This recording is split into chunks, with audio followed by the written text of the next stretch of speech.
Hey everyone, this is Tristan. And this is Aza. As we do our work, we often meet other people who are just as concerned about the fast pace of AI development as we are. And yet they're terrified for calling for a pause or a slowdown. Why is that? The main reason, we have to beat China. And this is like a trump card for the argument, right? It ends the debate. Because who's going to argue, no, I think we should let China win? But how much do we really know about China's development of AI? What are the stakes in the AI race for the Chinese government? And is it even possible for China to overtake the US in AI?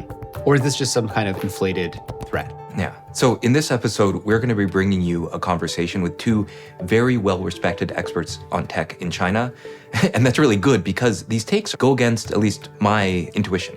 So Jeff Ding is an assistant professor of political science at George Washington University, and he was previously a postdoctoral fellow at the Stanford Center for International Security and Cooperation. And Karen Hao is an award-winning journalist covering the impacts of AI on society.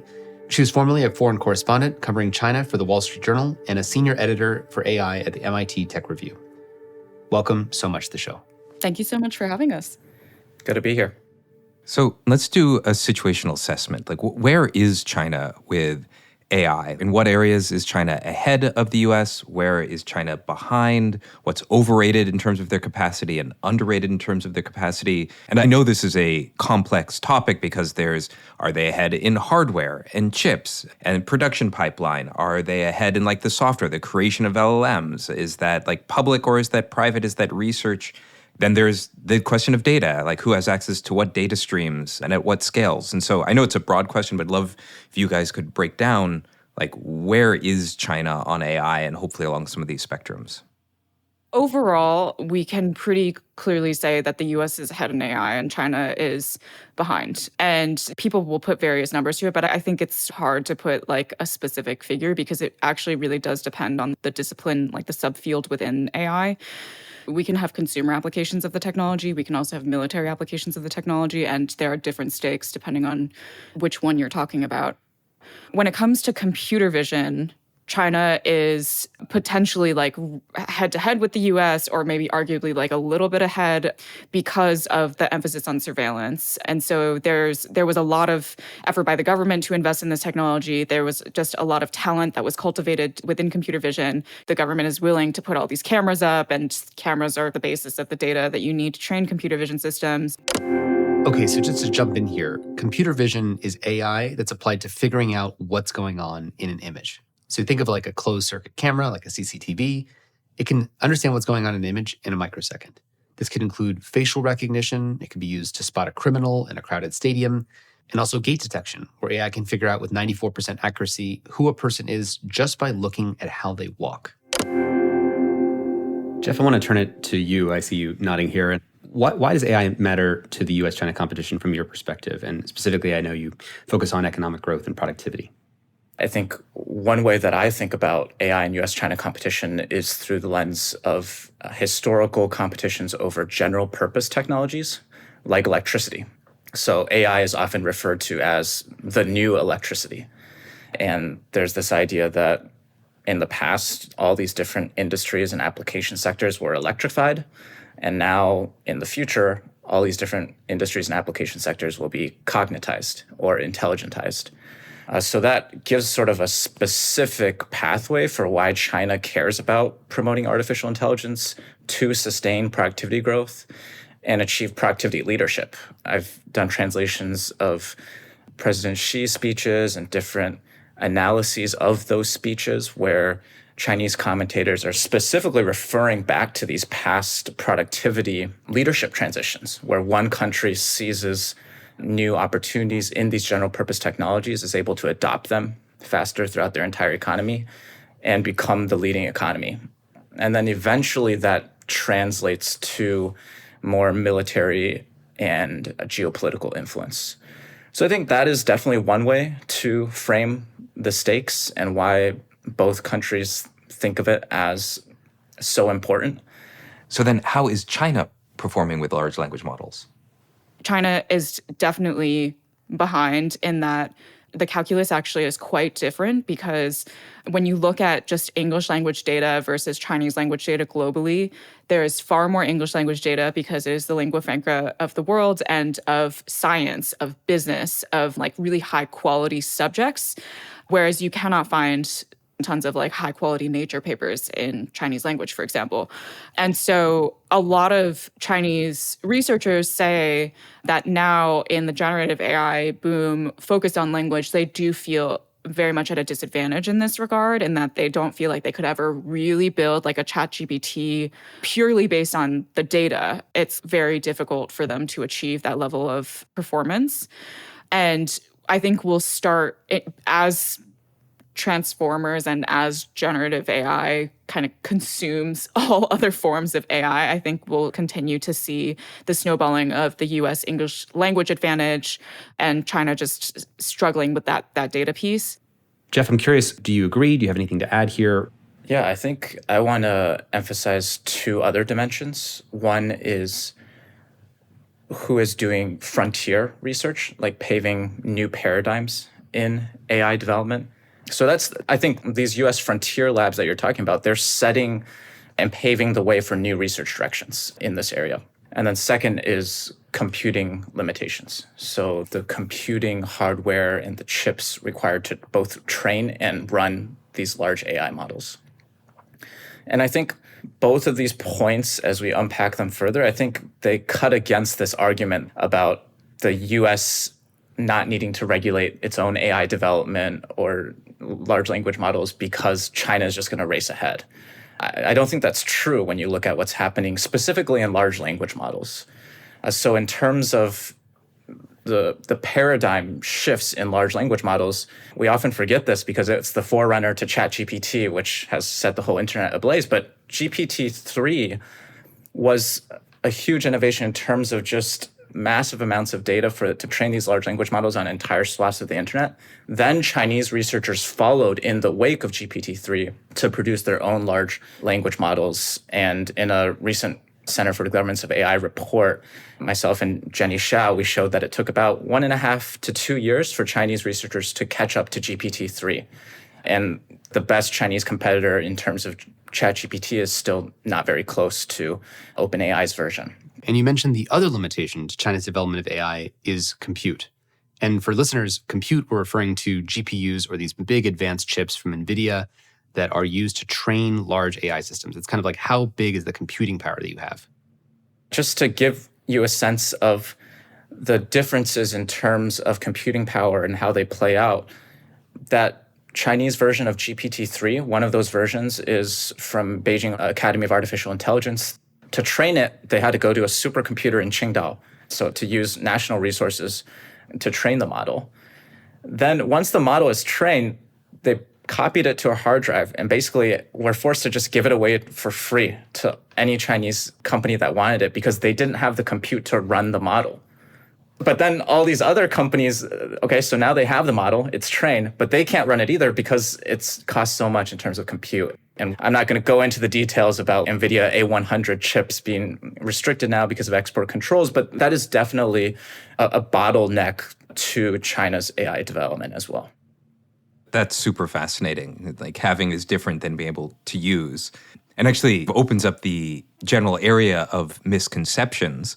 And to hazard a guess, I think here in the US, when we think of China, we tend to imagine all of their tech companies and their government acting as some kind of Borg that's all cooperating with like perfect cooperation.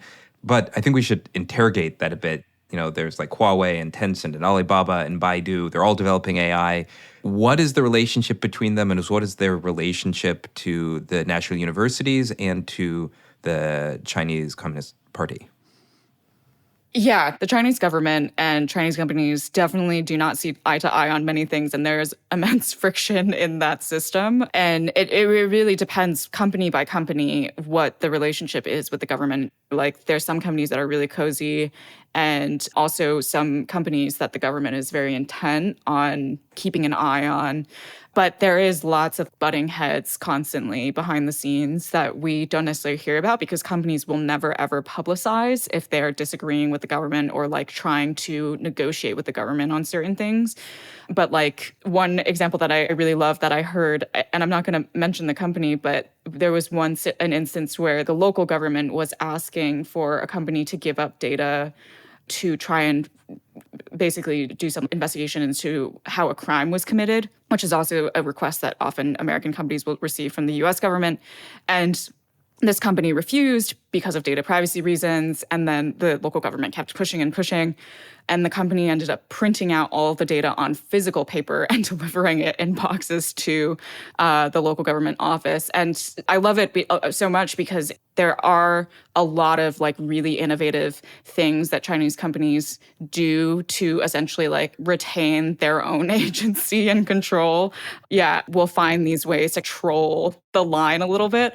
But I do think that in the same way that in the US, there are moments when Silicon Valley and Washington suddenly become aligned on a particular thing. That also happens in China as well. Like right now, when Chinese companies are trying to re-stimulate their business, they are looking to the government to be like, hey, you were the ones that regulated us and slowed down our business. So are you going to give us some kind of incentives now to help us build ourselves back up?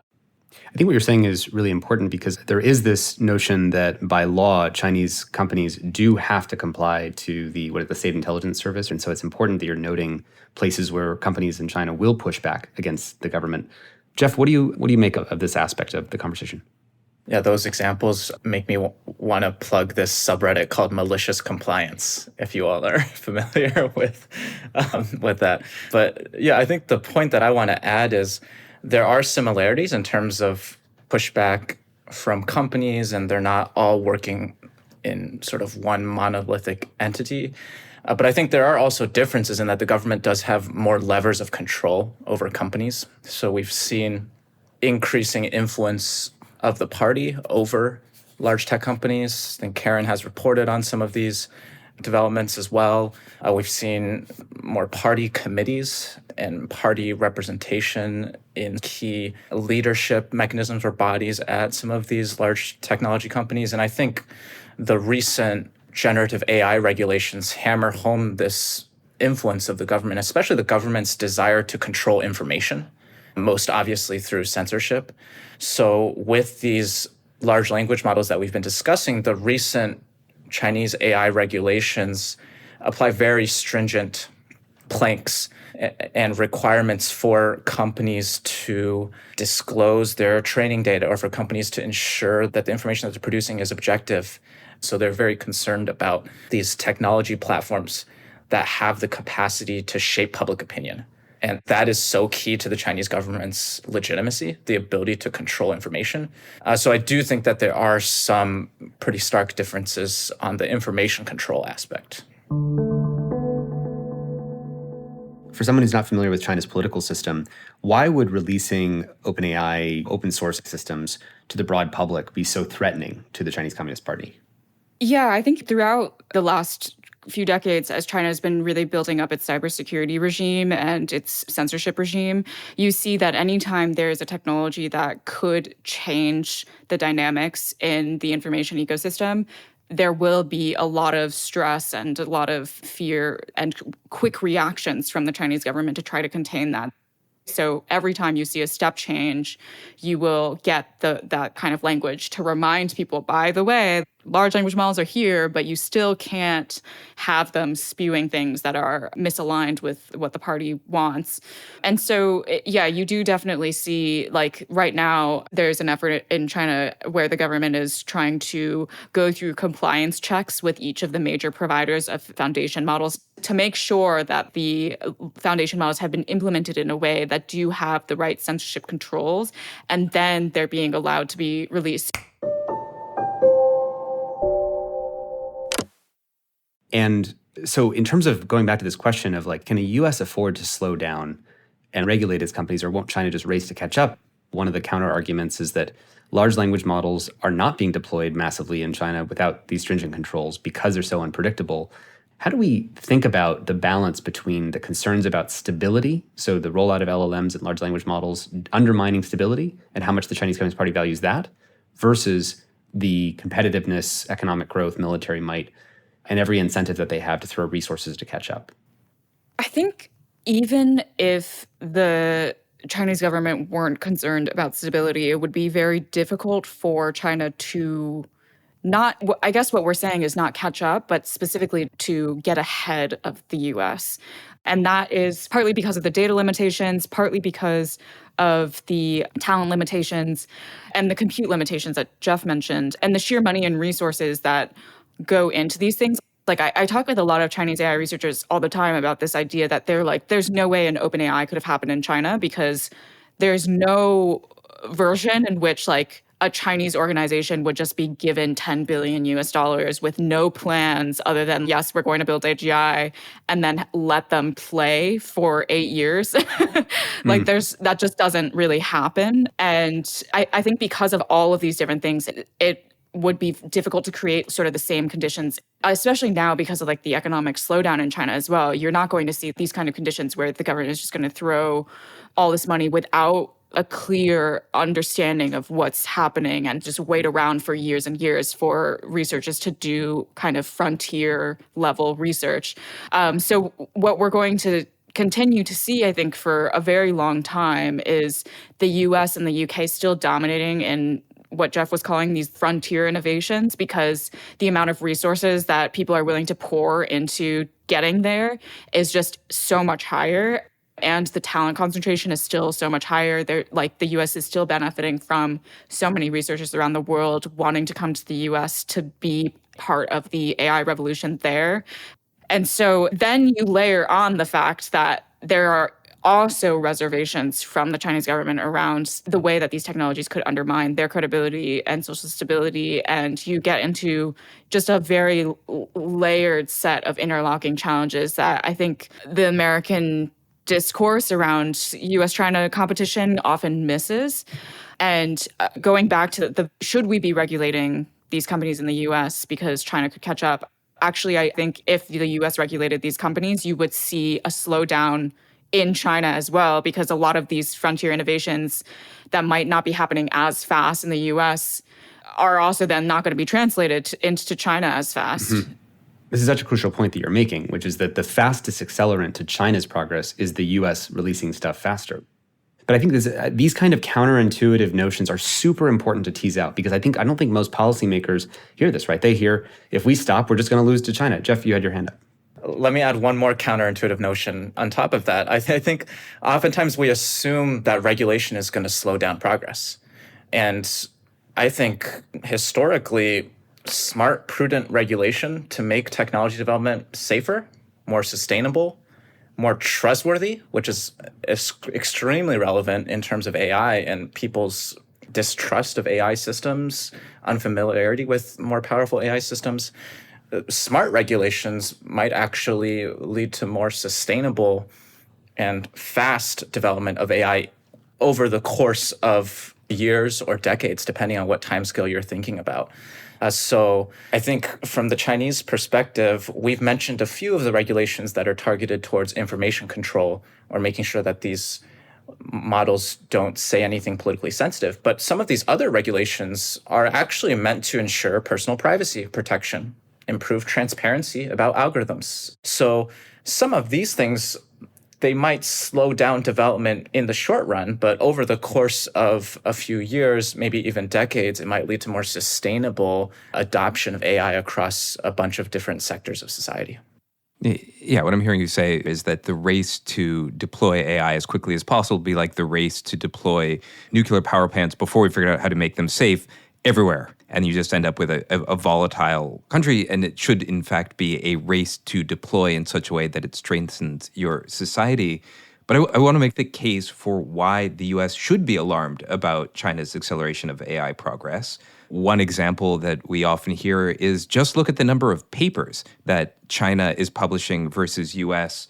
They have a huge lead in the number of papers published. So shouldn't we, in fact, be really scared that, yes, right now we're behind, but if you look at the dotted line of where things going, like they have a population advantage, a data advantage. They're graduating more engineers, more computer scientists, more STEM talent. And I want to add, there are people like Eric Schmidt and Reid Hoffman and very influential American tech voices saying, if we stop for just 10 seconds, we're going to lose this race. And so let's Steelman, what do they see something we don't see or haven't mentioned yet in this conversation? And feel free to either of you to react to what Aza was sharing. I think the talent factor is a big one. China's currently behind in the talent, but they are pumping out a ton of engineers and researchers.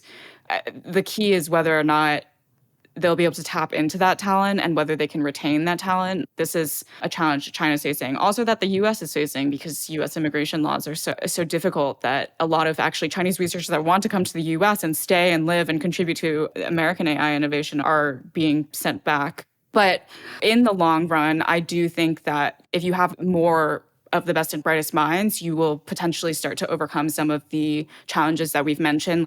So I do think that in that sense, that something could come that would actually completely shift the dynamics. But I think that possibility is still quite unlikely based on the current scenario. I think the one thing that I would want to add is I do think that it's important to talk about AI through the competition lens, but so much of what people are developing in China has nothing to do with like nationalism or geopolitics or anything like that. Like when you talk to researchers about why they're excited to get into AI, they're talking on things like, I really want to improve education, improve healthcare, like good for humanity things. And I have never met a Chinese researcher who's like, I'm doing this for my country. You know, they just don't think in those terms. So I do want to just remind people that it's not like the moment that you go to China, everyone is just talking about like, how do we compete with the US? Like, how are we going to build these technologies to make our country strong and be able to like overtake the US as a superpower? Like, I do not ever hear those conversations. Karen, that's fascinating because we do hear but we're competing with China all the time in the US. And it's funny then to realize in China, the vast majority of developers are not saying, but we're competing with the US. And that is another way of reinforcing a point you made earlier, that it's actually the US which is leading the competition. And if China's taking the stance of fast follow, then the race is defined entirely by our drumbeat. Yeah, I think to take the other side, really, to some extent, when it comes to frontier AI research, it is a two-player game.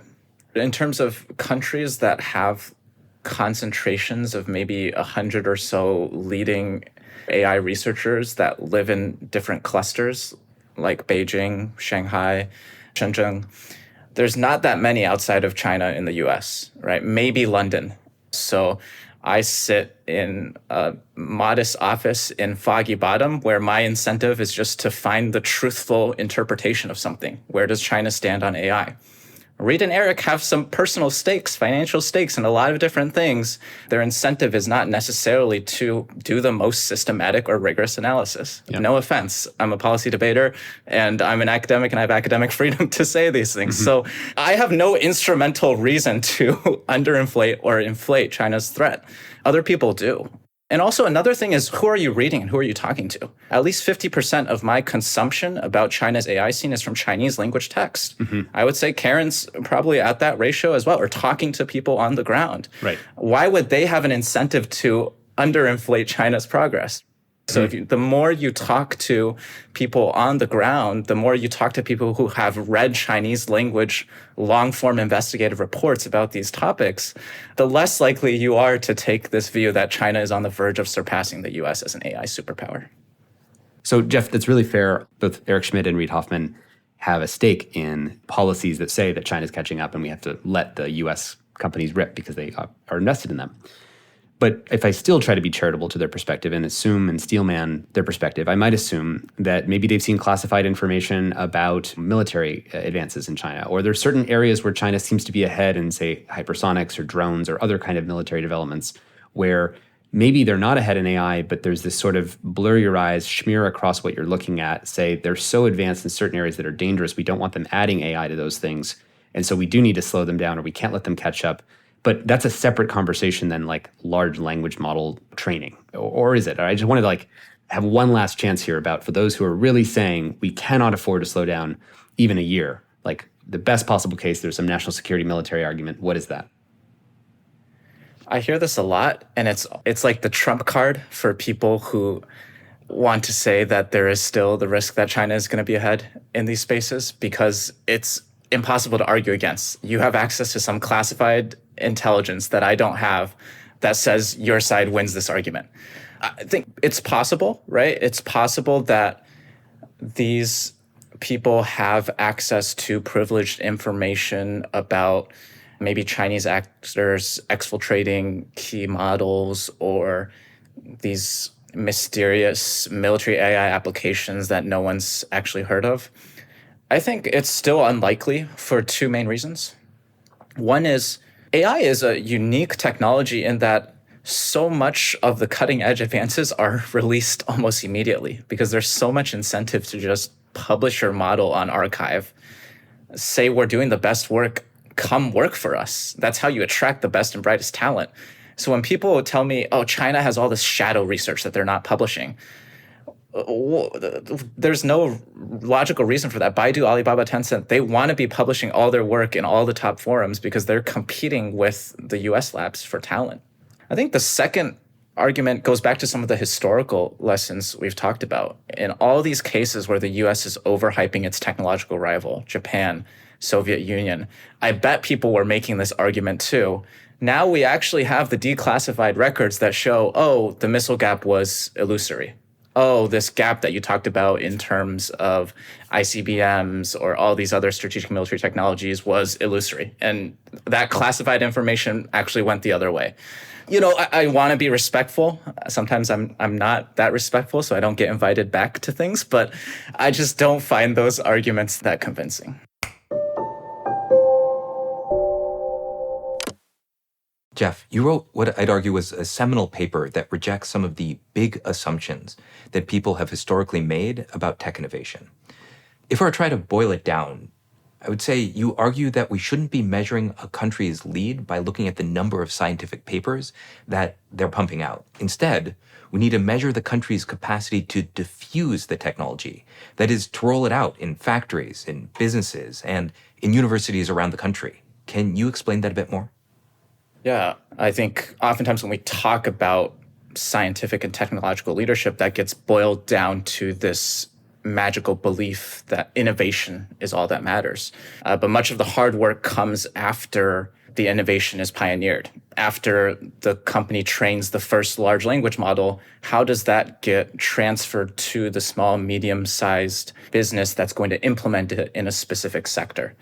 And I think if we take a more diffusion-oriented lens, China actually struggles in a lot of those metrics. China ranks as a pretty middling scientific and technological power. So that was the argument that I was making in my paper about the diffusion deficit, that we should do a better job about measuring scientific and technological prowess from the stage that occurs after that initial eureka moment. And then could you give us some historical examples? Because I think those anecdotes really drive this point home. Yeah, I think we saw a similar overestimation of the Soviet Union's scientific and technological prowess. It's a little bit eerie how similar the claims are from US circles back during the Cold War, when there's concerns about a scientific manpower gap in terms of the Soviet Union training more STEM PhD students. And we saw that the Soviet Union was able to produce some leading edge innovations, but was not able to have that sort of fast acting market-based diffusion process to spread these innovations throughout their entire economy.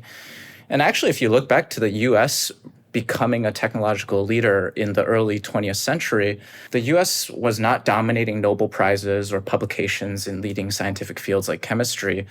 It was excelling in being able to translate these leading edge advances throughout the entire economy. Could you give some examples of that? I know in your paper you mentioned the examples of, I think it was like ironworking and metalworking and electricity. And it's not about the number of people who are inventing or discovering electricity. It's about the electricians and the electrical engineers, the people who are tinkering with how to implement it. And the more tinkerers you have, the more you win, as opposed to the more Einsteins that come up with the first insight. Actually, just to make this comparison to how OpenAI has been releasing its technology. So on the one hand, we could say Sam Altman's quote is, I think, the best way to make this technology safe is to roll it out to everybody and have them iterate on it and test it. And this is not a safe way to deploy that technology. And so people are massively diffusing based on specifically OpenAI's lead in the fact that chat.openai.com became so popular. I'm curious any reactions you have to that. I do think this is an example of the US's diffusion capacity when it comes to AI.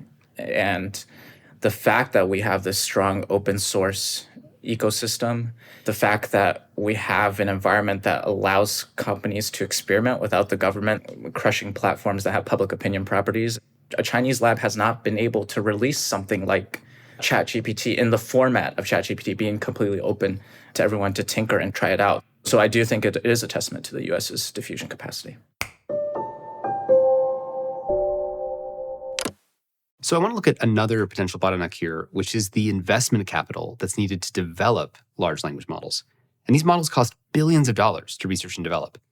So the question I have for you is, does the fact that the Chinese government might censor the products or delay their release with red tape and regulation reduce the incentives for investors to invest? There is definitely a concern among investors around how willing they are to funnel money into these technologies. And this could be part of the reason why also Chinese researchers say OpenAI could have never happened in China, because you just won't get that kind of capital. But I do want to make the point, I do think that in the US conversation, there's an over-indexing of the censorship being the limiting factor, like the bottleneck for capital. One of the biggest things that investors are dealing with right now around generative AI is the lack of chips. They're just not willing to invest in these companies if the company hasn't figured out the chip problem. That is far more of the concern that's top of mind for them than the censorship thing. If I'm an investor considering investing in a Chinese AI company, and I see that Chinese AI company needs chips, but because of the Biden administration's CHIPS Act and the export controls on chips, I know that they're not going to get them. That makes it hard for me to invest in that company? Exactly, because the chips are one of the fundamental ingredients to this thing even existing. So you can't start talking about censorship unless the thing exists. And so every investor right now, like when startups are pitching investors, they have a slide in their slide deck just on their plan for chips. So a lot of people listening to this, they've heard how important and how central compute or chips are to being able to compete in AI. And if China's currently behind in all that, what's to stop them from just choosing tomorrow to build chips domestically? What's getting in the way of that? How effective have the chips export controls been, and how could they not just catch up? On the effectiveness of the export controls, I think one thing I want to stress is the October 2022 controls were targeted at military end uses. So the commercial labs can still have access to a lot of these chips. And also there are some loopholes in terms of implementation. Financial Times reporters have done some reporting where Chinese labs have even said on the record that they're just able to rent out NVIDIA chip clusters and use cloud computing to access clusters that are located in other countries. The Chinese military would never want to do that because of security issues. But Chinese companies, if they're using AI for commercial purposes, to my knowledge, those loopholes and those enforcement gaps are still present in that Chinese companies still can access some of these high-end chips. If they're completely cut off, it's hard to compete in this industry and to develop indigenous innovation in this industry because the leader in the 5th generation of chips is going to have a strong first mover advantage to build the 6th generation and then the 7th generation because of accumulated experience, technical expertise, and also capital investments to build some of the plants that are required to design and make these chips. And just really quickly, why can't China just invest, I don't know, $100 billion, $300 billion? It seems like this is the most important strategic advantage moving to the future. So wouldn't China put all of their might, all of their resources against solving this bottleneck? They are definitely trying to solve the bottleneck, and they have put an enormous amount of money into the semiconductor industry to try and create a domestic chip. I mean, you're seeing the US now trying to also, with the Chips and Science Act, invest an enormous amount of money and reshore all chips manufacturing. But the issue that both are facing, just as a baseline, is that the chips industry is so enormously complex and it is the poster child for globalization. Like every little piece of equipment or component, like everything that you need, there's one country that specializes in that one thing. And then it's not like Chinese components are used at every stage, so they don't have that same kind of like sway. Their sway is like their market power. So they're trying to incentivize certain countries with these really critical equipments by saying, hey, we have this big market, we'll pay you lots of money for this. But to develop every single thing from scratch is very challenging. The lesson I take away is like both the US and China see it as existential. They're both trying to do it domestically, and they're both struggling to get it right and mostly still relying on this one company in Taiwan, 90 miles off the coast of China, to still make the chips, which sets up another constraint in the situation, which is how central Taiwan is and the control, potentially, of Taiwan. We have Dario, the CEO of Anthropic, saying in the last few weeks that he believes that even with the best-in-class security practices that they are using and trying to use, he said a really, truly determined state actor could steal the Anthropic model that they're building.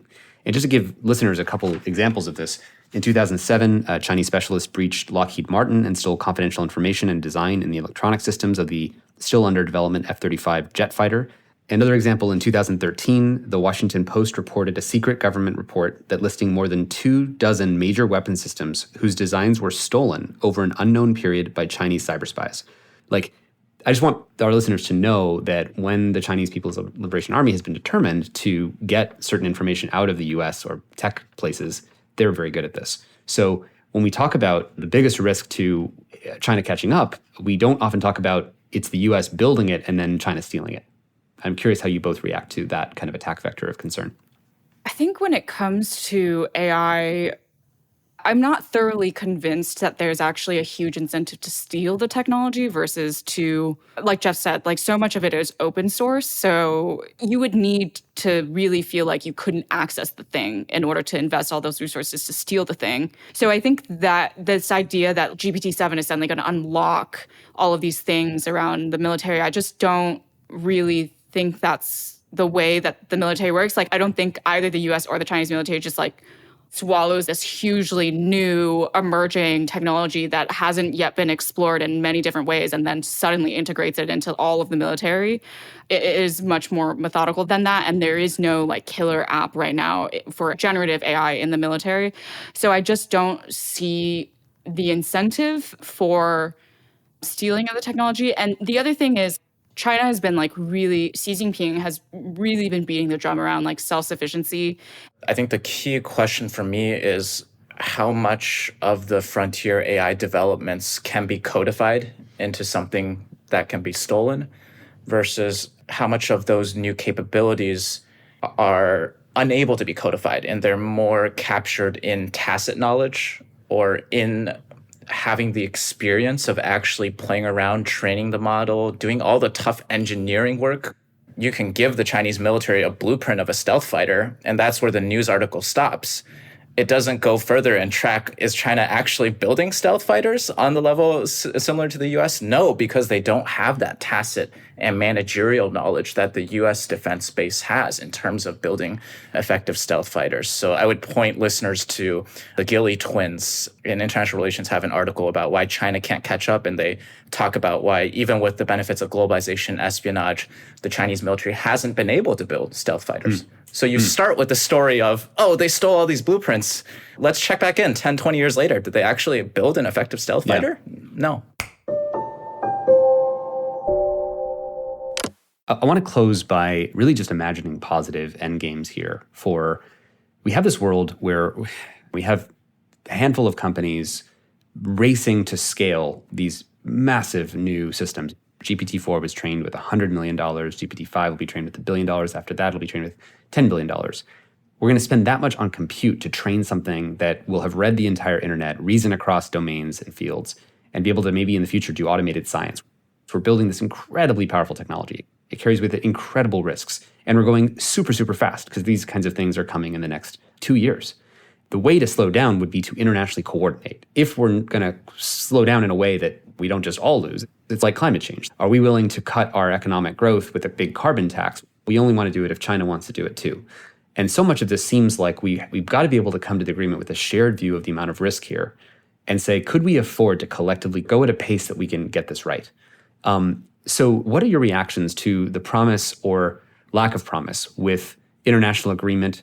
Do you think China could be a good faith actor, and could the US be a good faith actor in any discussions to rein in AI?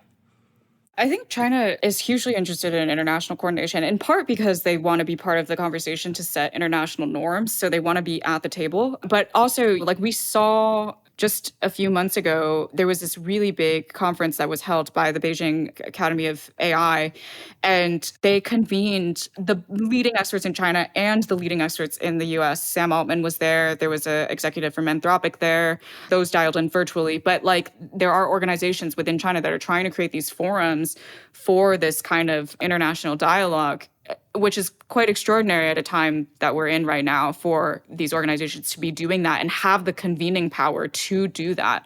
And part of it is because there is a lot of relationship building on the ground between Chinese and US researchers and folks within the AI industry, where they really do want to be talking to each other, and they're trying to, from a bottoms up approach, get that coordination at the ground happening at higher levels.